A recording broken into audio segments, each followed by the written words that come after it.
हरे कृष्णा। श्रील प्रभुपाद वाणी की जय। 13th में आत्मा का आध्यात्मिक शरीर होता है जिसे भौतिक शरीर ढक देता है।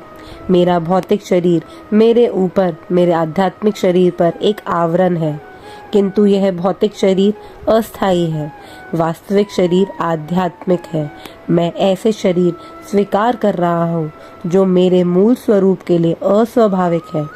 मेरा सच्चा स्वरूप है श्री कृष्ण का सेवक बनना। लॉस एंजलिस 13th में 1973।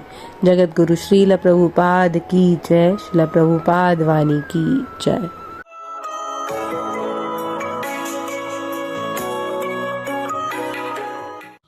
ये जो कर्मी लोग हैं इतना परिश्रम करते हैं दिन भर, तो क्या कारण है? इंद्रिय प्रीति और कुछ नहीं। इधर भी आजकल शुरू हो गया और उधर तो बिल्कुल वेस्टर्न कंट्रीज में केवल इंद्रिय प्रीति और कुछ काम नहीं। इंद्रिय तर्पण करने के लिए समर्थ भी नहीं है। बड़े बड़े पेरिस में सब बड़े बड़े क्लब है और बुढ़े बुढ़े सब बड़े बड़े बिजनेसमैन और पॉलिटिशियन केवल उधर जाते हैं शराब पीने के लिए और रंडीबाजी करने के लिए। 80 वर्ष बाद, 75 वर्ष बाद वो $50 टिकट है होटल में केवल प्रवेश करने के लिए, फिर और खर्चा करो, ये सब चलता है। क्यों? देखिए, इंद्रिय प्रीत उसका कोई समर्थ नहीं है। बुढ़ा आ गया, आप इंद्रिय तर्पण करने का कोई सामर्थ्य नहीं है, तब भी हो जाती है। रात में और कुछ काम नहीं, ये पागल है। इसलिए शास्त्र ने बहुत दिन से पहले ही बोल दिया, नूनम प्रमत्त कुरुते विकर्म। ये जो पागल सब है, सब समय पापाचरण करते हैं पागल होकर के। वो किस लिए करता है? कोई अच्छा काम के लिए? इतना रुपया पैसा कमाते हैं पागल तो नहीं, इंद्रिय प्रीत है, केवल इंद्रिय प्रीति करनी। तो इसलिए वही दिशा से बोलता है न साधु मन ने, ये कोई अच्छा काम नहीं है। केवल इंद्रिय प्रीति पहले ही शुरू किया है। जो इंद्रिय प्रीति जो काम है तो सुअर का काम है, सुअर भी करता है और कुत्ता भी करता है, मनुष्य भी यही करेगा? नहीं, मनुष्य का है तपोदिव्याम, इंद्रिय का संयम करे, ये मनुष्य का काम है, तभी मनुष्य है। और जो काम सुअर करता है, कुत्ता करता है, वही काम मैं भी करूं, तो फिर हमसे क्या फर्क पड़े? ये मनुष्य जीवन का रिस्पॉन्सिबिलिटी, उत्तरदायित्व है जो मनुष्य जीवन जो हमको मिला। इसलिए वो ब्रह्मचारी बना जाता है। ब्रह्मचारी गुरु के लिए वसंत दान तो शांत दान तो इंद्रिय कंट्रोल को सीखो, क्योंकि ये जो इंद्रिय तर्पण करने के लिए हम लोग फंस जाते हैं जन्म मरण में। हम चाहते हैं इस प्रकार मैं इंद्रिय तर्पण करेगा, तो भगवान ऐसा शरीर दे देते हैं। ये कैसे भी आप लोग को बताया है, तो ये उचित नहीं है। उचित है ये साधु संग करो, महत सेवा। महात्मा जो है, भगवान के जो भक्त है, उनकी सेवा करो, उनसे उपदेश लो। कहते हैं, आचरण करते हैं, जैसे गोस्वामी लो तख्ता चूर्णमसी समंडल प्रदिशनी। क्यों छोड़ दिया? उसको तो गोस्वामी थे, उसको कहीं भी रहे, उसको तो भगवत भक्ति है ही है। परंतु आदमी को, जैसे चैतन्य महाप्रभु स्वयं भगवान लक्ष्मीपति, वो कोई भीख मांगने के योग्य नहीं है, तभी संन्यास ले लिया। लेकर के उनका विषय भागवत में है, तत्वाचूर्णम सुरक्षित राज्य लक्ष्मी धर्मिष्ठ वचसा जदगादरन्नम माया मृदंग दयित शितमन्न धावत बंदे महापुरुष थे चरणारविंद।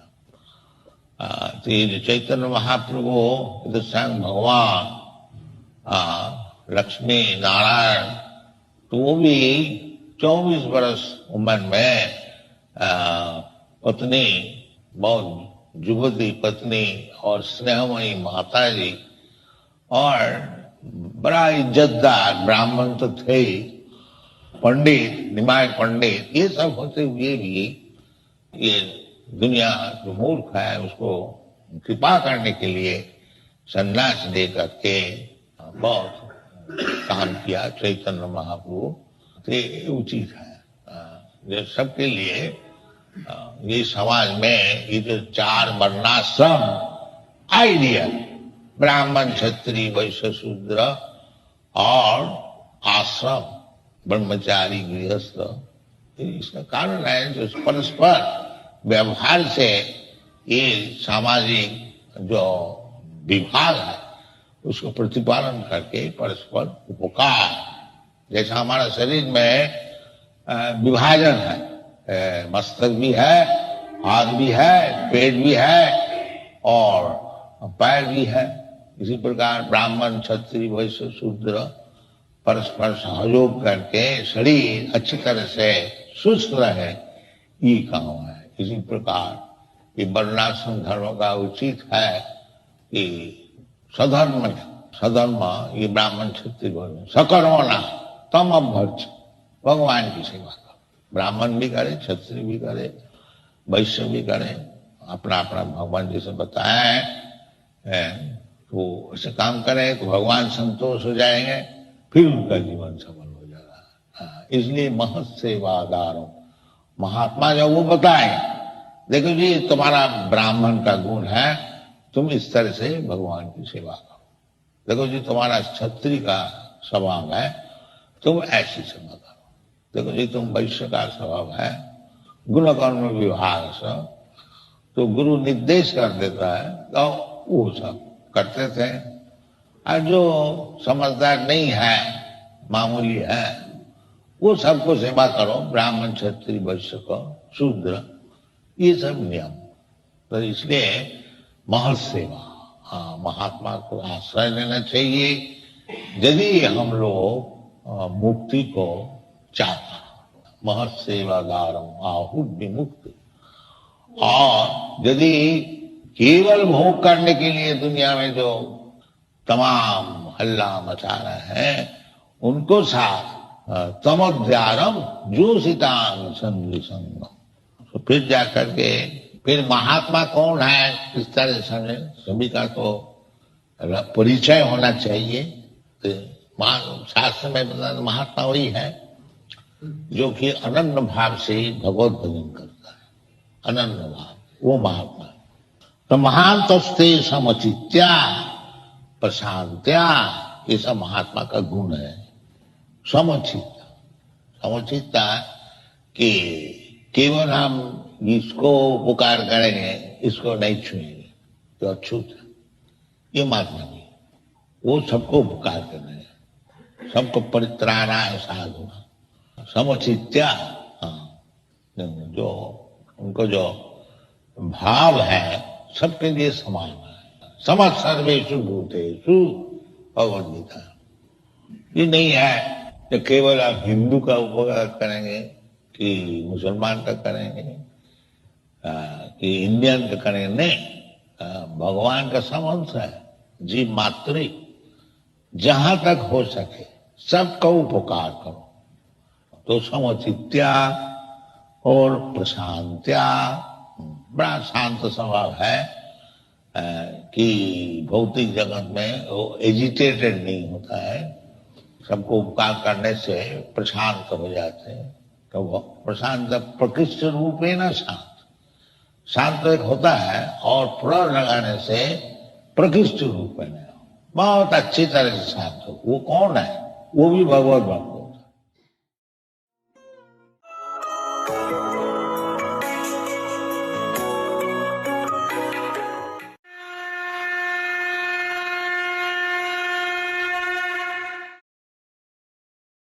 हरे कृष्णा। भगवद गीता अध्याय 1 श्लोक संख्या 20। अथ व्यवस्थितान् दृष्ट्वा धार्तराष्ट्रान् कपिध्वज प्रवृत्ते शस्त्र संपाते धनुरुद्यम्य पांडवः ऋषिकेशम तदा वाक्यम इदम आहा महीपते।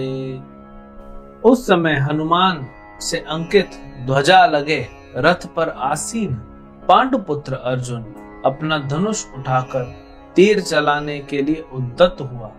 हे राजन, धृतराष्ट्र के पुत्रों को व्यूह में खड़ा देखकर अर्जुन ने श्री कृष्ण से ये वचन कहे। तो कपित ध्वजे यहाँ पे शब्द आया है। अब दोनों तरफ शंखनाद हो गया है, जैसे होता है मैच में टॉस हो गया।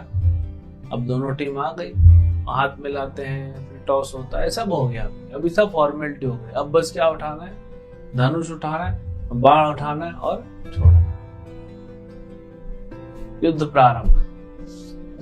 अब देखिए यहाँ पे कुछ ट्विस्ट होता है जो अगले श्लोक में हमको पता पड़ेगा, लेकिन यहाँ हम बात कर रहे हैं अर्जुन कृष्ण से कुछ कहे। वो क्या कहे वो अगले श्लोक में जानेंगे कल। अभी हम क्या देखते हैं, कपित ध्वजा। कपि मतलब हनुमान जी का नाम है कपि। अर्जुन की रथ पे हनुमान जी का ध्वजा है, मतलब ध्वजा में, फ्लैग में हनुमान जी छपे हुए। कृष्ण के रथ के ध्वजा में कौन होते हैं, गरुड़ जी होते हैं। ऐसे सबका अपना अपना होता है, आईडी कार्ड है। यहाँ पे तो कृष्ण अपना रथ नहीं लाए हैं, अर्जुन के रथ पे हैं सारथी बने हुए। तो कपित ध्वजा। अब थोड़ा आपको बताते हैं थोड़ा इतिहास। देखिए हनुमान जी ने सहायता की थी, असिस्ट किया था श्री राम को। राम रावण का जब युद्ध हुआ तो हनुमान जी ने बहुत बड़ा रोल निभाया था। माता सीता को ढूंढना, फिर लंका को आग लगाना। रावण को थोड़ा भय तो हुआ था ना, जब पूरी आर्मी आ रही थी और रावण ने अपने बैल्कनी से देखा कि राम और लक्ष्मण आ रहे हैं। हनुमान को देखा तो घबरा गया, बोले एक वानर ने हमारी ऐसी हालत की थी, ये तो पूरी यहाँ टोली आ रही। तो बहुत बड़ा पुल बनाने में, बड़े बड़े पर्वत, बहुत योगदान दिया था हनुमान जी ने। और यहाँ पे वही राम वही कृष्ण है, हनुमान जी आ गए। तो इससे क्या पता पड़ता है कि युद्ध पांडव जीतेंगे। पहले तो कृष्ण स्वयं है यहाँ पे, जो अर्जुन को दिशा देंगे, कहां जाना है, किसको मारना है, कैसे करना है, क्या नहीं करना।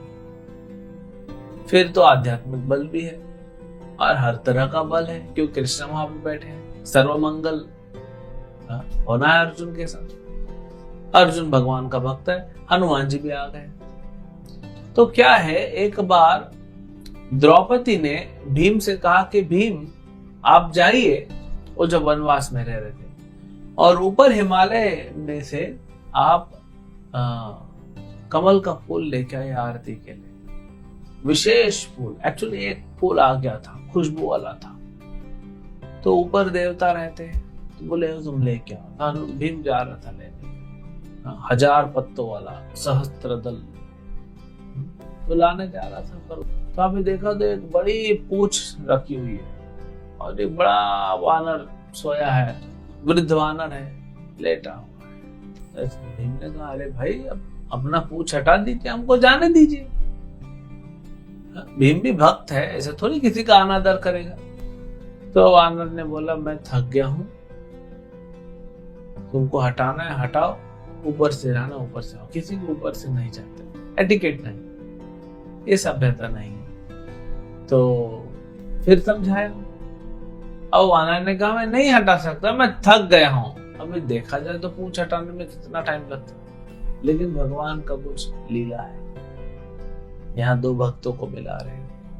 तो उन्होंने कहा तुम हटा दो। तो भीम ने बोला ठीक है मैं ही हटा देता हूँ। एक वृद्ध वानर का पूंछ क्या है, 10,000 हाथी का बल रखता हूं मैं, ये क्या चीज है। तो हटाने का ऐसे ही उन्होंने सोचा एक हाथ से हटा देता हूँ। हटाए तो कुछ हुआ ही नहीं। 2 हाथ प्रयास किया, पूरा शक्ति लगा दिया, पूंछ को हिलाते ना, पूंछ का बाल नहीं हिला पाया। तो भीम समझ गया ये कोई साधारण नहीं है। और भीम था, दुर्योधन थोड़ी था, मूर्ख थोड़ी था। जो भक्त होते हैं, देवता होते हैं, उनको भी अगर कोई नहीं पहचान, समझ जाते हैं शक्ति है, तो कोई तो ये व्यक्ति है। तो पूछे आप कौन है। तो वानर ने कहा मैं हनुमान हूं, और तुम भीम, तुम भी पवन पुत्र हो, मेरे भाई हो तुम। तो भीम ने प्रणाम किया। हनुमान जी है, भगवान राम के प्रिय भक्त हैं, क्यों नहीं प्रणाम करेंगे।